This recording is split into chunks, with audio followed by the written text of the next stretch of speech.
Assalamualaikum warahmatullahi wabarakatuh. Perkenalkan, saya Nurul Muhammad dari Pendidikan Matematika Fakultas Sains dan Teknologi UIN Songo Semarang. Pada kesempatan kali ini saya akan membahas terkait metode penugasan tak seimbang, maksimum dan minimum. Nah, langsung saja yang pertama saya akan membahas terkait metode penugasan tak seimbang yang minimum. Langsung saja kita ke soalnya. Di sini PT Taufik Berkah akan menempatkan satu orang pegawainya di masing-masing kota untuk menjadi manajer. Ada 4 kota yang membutuhkan jabatan manajer baru dan terdapat 5 orang kandidat pegawai yang akan ditempatkan. Berdasarkan pertimbangan tertentu, masing-masing dari pegawai mengendaki tunjangan yang berbeda-beda apabila ditempatkan di masing-masing kota tersebut. Berikut tabel dari masing-masing besaran tunjangan yang dikehendaki. Nah, jadi di sini diketahui ada 4 kota ya, kota 1, 2, 3, 4 dan 5 orang kandidat, 1, orang 2, orang 3, 4 dan 5. Nah, di sini sudah diketahui besaran tunjangan yang diinginkan dari masing-masing orang ketika ingin ditempatkan di kota. Nah, yang ditanyakan agar biaya tunjangan dikeluarkan perusahaan minimal, bagaimana penempatan kerja kelima pegawai tersebut. Nah, jadi bagaimana sih biar biaya tunjangan yang dikeluarkan perusahaan itu minimal? Nah, orang mana sih yang harus ditempatkan di kota mana? Nah, kita bisa lihat di sini bahwasannya jumlah baris dan kolom itu berbeda ya. Jadi makanya ini disebut dengan tak seimbang karena jumlah baris sama kolomnya beda. Nah, jadi kalau secara manual cara pengerjaannya kita harus menambahkan dummy di sini. Dummy itu adalah penambahan kolom ataupun baris untuk menyeimbangkan gitu. Begitu juga ketika kita menggunakan aplikasi QM. Nah, pada kesempatan kali ini kita akan menggunakan aplikasi QM ya. Jadi nanti sudah secara otomatis ada dummy-nya begitu. Nah, jadi langsung saja langkah pertama. Karena kita pada kesempatan kali ini ingin menggunakan aplikasi QM, jadi yang pertama kita buka dulu aplikasi QM-nya ya. Aplikasi ini seperti ini, langsung saja kita klik.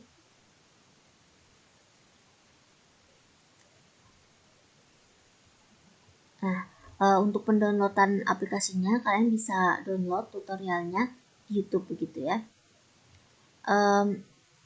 Inilah halaman pertama dari aplikasi QM tersebut. Nah, apa sih yang harus kita lakukan? Yang pertama kita klik dulu modul, bagian modul ini di atas, lalu kita pilih assignment karena kita akan bagian penugasan gitu ya. Beda lagi kalau misalnya nanti linear dan lain-lainnya begitu. Kita pilih assignment, klik, lalu akan muncul seperti ini. Kita pilih new karena kita akan membuat file baru. Nah, setelah itu akan muncul seperti ini. Kita klik di title, kita kasih judul. Saya akan kasih judul di sini metode penugasan minimum begitu ya. Nah, kemudian number of jobs di sini adalah nanti yang akan menjadi kolom begitu ya. Kita lihat di sini kolomnya tadi berapa? Kolomnya 4, terus barisnya ada 5 ya. Di sini kolom 4. Nah, di sini 5. Kemudian di bagian objektif, karena kita akan menghitung minimize, maka kita di sini pilih minimize saja. Nah, kemudian bagian sini ini untuk nama di baris, kemudian nama di kolom, kita langsung saja pilih OK. Nanti pilihannya menyesuaikan saja ya. Saya pilih di sini seperti ini saja, lalu OK. Nah, setelah itu akan muncul seperti ini. Nah, kita tinggal ganti-ganti saja namanya. Tadi di sini orang ya. Orang 1, orang 2, orang 3, orang 4. Kita ganti-ganti saja namanya sesuai dengan yang diminta ya. Kemudian di sini kota 1,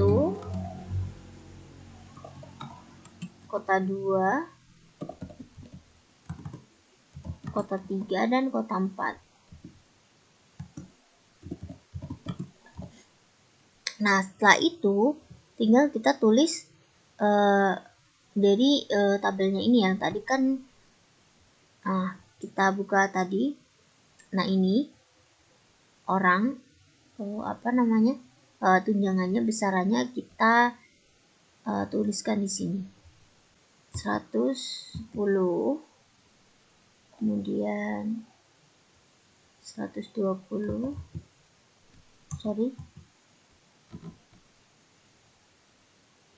sini 120, 300,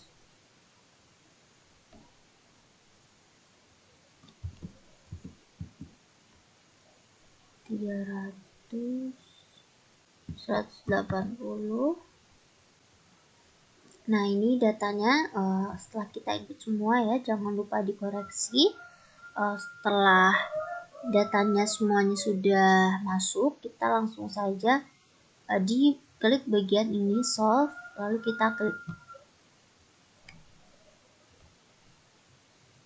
Nah maka akan muncul hasil dari assignmentnya. Nah jadi di sini dimaksudkan, yang dimaksud adalah berarti orang 1 ditempatkan di kota 1, orang 2 ditempatkan di kota 4, orang 3 ditempatkan di kota 3, orang 4 tidak ditempatkan di mana-mana ya, karena di dummy. Nah ini dikatakan dummy ini sebagai penambahan kolom ya. Nah kemudian orang kelima ditempatkan di kota 2. Nah ini untuk mendapatkan yang minimum dari pengeluaran dari PT begitu ya. Jadi di sini sudah ketahuan jawabannya ya. Nah, nilai optimal solution value-nya ada 520. Ini nilai minimumnya. Nah, di sini ini saya ulangi lagi bahwasannya di sini orang 1 ditempatkan di kota 1, segmennya itu 10. Orang 2 ditempatkan di kota 4 ya, di mana assignnya itu 140. Kemudian orang 3 ditempatkan di kota 3 dengan assign 170. Dan orang keempat, nah tadi kan ada 5 orang tapi yang dibutuhkan cuma di 4 kota. Nah ternyata orang keempat setelah diteliti itu tidak mendapatkan posisi. Nah jadi ini masuknya ke bagian dummy setelah penghitungan gitu ya. Kemudian orang 5 ditempatkan di kota 2. Nah ini jawaban dari hasil perhitungan metode penugasan tidak seimbang minimum. Nah kemudian coba kita lihat di segmen listnya. Kita klik di bagian solution terus segment list. Nah ini dia langsung di sini kejap semua ya. Ini kota 1 ditempati orang 1 dengan nilai tunjangannya 110, kota 2 ditempati oleh orang 5 dengan assignment 100, kota 3 ditempati oleh orang ketiga dengan tunjangan 170 dan seterusnya. Nah, maka total yang dikeluarkan perusahaan ya hanya 520 begitu ya, teman-teman. Itu untuk demikian untuk soal yang penugasan minimum. Nah, selanjutnya kita akan membahas terkait fungsi penugasan tidak seimbang yang maksimum. Nah, kita langsung saja ke soal ya. Di sini ada sebuah perusahaan memiliki 5 produk yang berbeda dan akan dijual oleh 4 sales. Bagaimana cara penugasan untuk tiap sales agar memperoleh keuntungan maksimum? Berikut tabel dari keuntungan masing-masing sales. Nah, jadi di sini diketahui ada 4 sales dan ada 5 produk.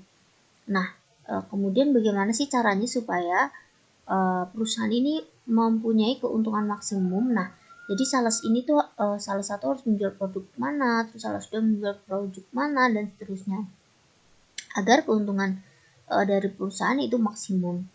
Kita langsung saja, di sini bisa diketahui ya, salesnya ada 4 tapi produknya ada 5. Nah, ini baris dan kolomnya berbeda, jadi ini tidak seimbang gitu ya. Jadi kita langsung saja kita buka aplikasinya seperti tadi. Nah, setelah itu kita ke bagian modul sama seperti tadi, segment. Nah, new ya, new. Nah, di sini kita kasih judul. Saya akan kasih di sini metode penugasan maksimum. Nah, jobsnya tadi berapa? Ada 5 ya. Nah, di sini ada 4 bagian mesinnya. Nah, kemudian karena kita akan menghitung maksimal, jadi objektifnya kita ganti maximize. Kita oke, sama seperti tadi, masih langkah-langkahnya, cuma kita ganti di bagian objektifnya, tadinya minimize jadi maximize. Kita klik oke. Nah, sama kita ganti namanya di sini. Di sini tadi apa ya? Sales ya. Sini sales 1, sales 2, sales 3 dan sales 4. Nah, kemudian di sini ada produk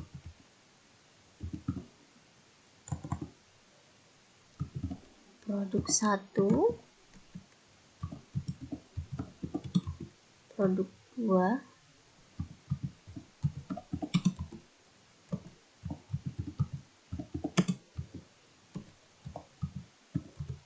nah, setelah seperti ini, kita jangan lupa lagi inputkan data-datanya ya. Saya akan menginputkan datanya terlebih dahulu.